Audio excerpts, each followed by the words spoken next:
एक गांव में एक बुढ़िया माई रहती थी। उसके दो बेटे बहू थे। बुढ़िया माई भगवान श्री हरि विष्णु की परम भक्त थी। अपना जीवन दान धर्म पुण्य कार्य में लगाती थी, परंतु बुढ़िया माई कभी भी मंदिर सत्संग व तीर्थ स्थानों पर नहीं जाती थी। एक बार गांव में भागवत कथा हो रही थी। बेटे ने कहा, माँ आप सारा दिन घर में रही है, आप मंदिर में भागवत कथा सुनने क्यों नहीं जाती? बुढ़िया माई ने बेटे का मान रखने के लिए कह दिया कि आज जाऊंगी, परंतु नहीं गई। ऐसा करते करते 6 दिन निकल गए। बुढ़िया माई के बेटे ने कहा, माँ आज अंतिम दिन है, आज तो कथा सुनने आपको जाना ही पड़ेगा। सारा दिन का काम करके बुढ़िया माई ने जाते जाते इतनी देर कर दी कि अंतिम दिन की भागवत कथा भी समाप्त हो गई। भगवान श्री हरि विष्णु सन्यासी का रूप धारण करके बुढ़िया माई के पास आए और बोले, बुढ़िया माई तुम कहाँ जा रही हो? बुढ़िया माई ने कहा, मैं भागवत कथा सुनने जा रही हूँ। तब सन्यासी रूपधारी भगवान श्री हरि विष्णु ने कहा, अब इतनी देर से क्यों जा रही हो? वहाँ तो अब कथा समाप्त हो गई, अब वहाँ जाकर क्या करोगी? बुढ़िया माई ने कहा, अब घर से निकली हूँ तो जाकर ही आऊंगी। तब सन्यासी रूपधारी भगवान श्री हरि विष्णु ने कहा कि अब तो कथा समाप्त हो गई है, भक्त लोग भी अपने अपने घर चले गए हैं, अब तुम वहाँ से क्या लाओगी? तो बुढ़िया माई बोली, कुछ नहीं तो मैं वहाँ से एक ईंट ही उठा लाऊंगी। तो सन्यासी रूपधारी भगवान श्री हरि विष्णु बोले, तुम वहाँ से मिट्टी की ईंट लाओगी, उसके बदले मैं तुम्हें एक सोने की ईंट दे देता हूँ। बुढ़िया माई ने ईंट ले ली और घर की तरफ चल पड़ी और विचार करने लगी कि यदि ये ईंट घर में लेकर जाऊंगी तो बेटे बहू झगड़ने लगेंगे, इसलिए घर के आंगन में बाहर ही बुढ़िया माई ने वह ईंट जमीन में गाड़ दी। परंतु अब बुढ़िया माई का ध्यान उस ईंट पर ही रहने लगा। खाने पीने घर के काम करते समय सदैव बुढ़िया माई अपना ध्यान सोने की ईंट पर लगाए रखी। बेटे बहू ने पूछा, माँ पूरे दिन घर के आंगन में क्या करती रहती हो? तो बुढ़िया माई ने कहा, मैं आने जाने वाले को देखती रहती हूँ।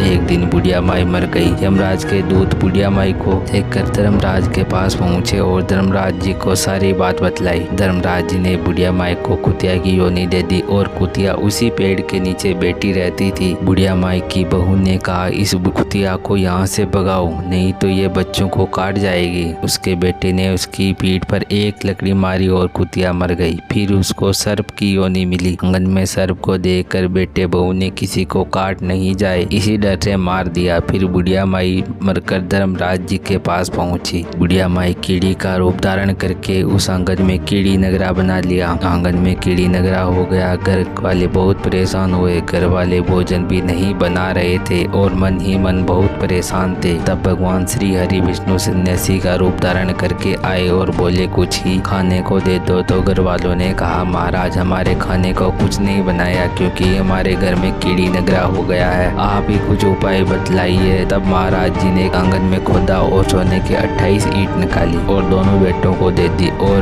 कहा, तुम्हारी माँ के नाम से दान पुण्य करना, धर्मशाला बनवाना, स्कूल बनवाना, ब्याह लगवाना, गौशाला में गाय के चारे की व्यवस्था करना। परंतु दोनों बेटे आपस में झगड़ने लगे कि तू दान कर, तू दान कर।